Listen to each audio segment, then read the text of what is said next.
City leaders are once again tightening the rules for short-term rentals across Austin. Today, council members passed several new regulations impacting properties listed on sites like Airbnb.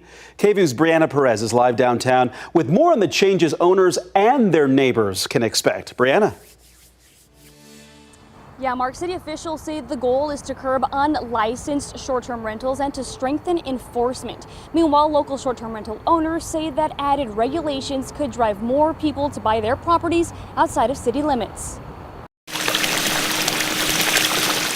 Austin is tightening the rules for short-term rental owners amid growing concerns from residents. Short-term rentals do not make good neighbors, and they undermine housing availability. The goal for the city to address these concerns more quickly by strengthening enforcement. On Thursday, Austin City Council approved new regulations requiring owners of multiple short-term rentals to keep them at least 1,000 feet apart. For multifamily properties, no more than 25% of units under one owner can be used as short-term rentals. So you couldn't just occupy a street with a bunch of short-term rentals. We wanted to preserve that housing, preserve the neighborhood aspect, but also recognize that this is a tool for people to be able to afford to live here. Councilmember Ryan Alter says the new regulations will require STR owners to obtain city-issued licenses.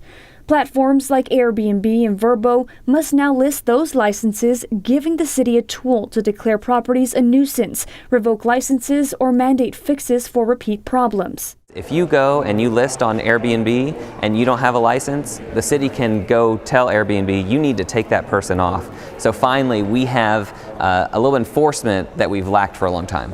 Blake Anthony Carter with Cripps Consulting says he has helped hundreds of people with STRs for the last 5 years. He says more than half of short-term rental properties in Austin don't have licenses.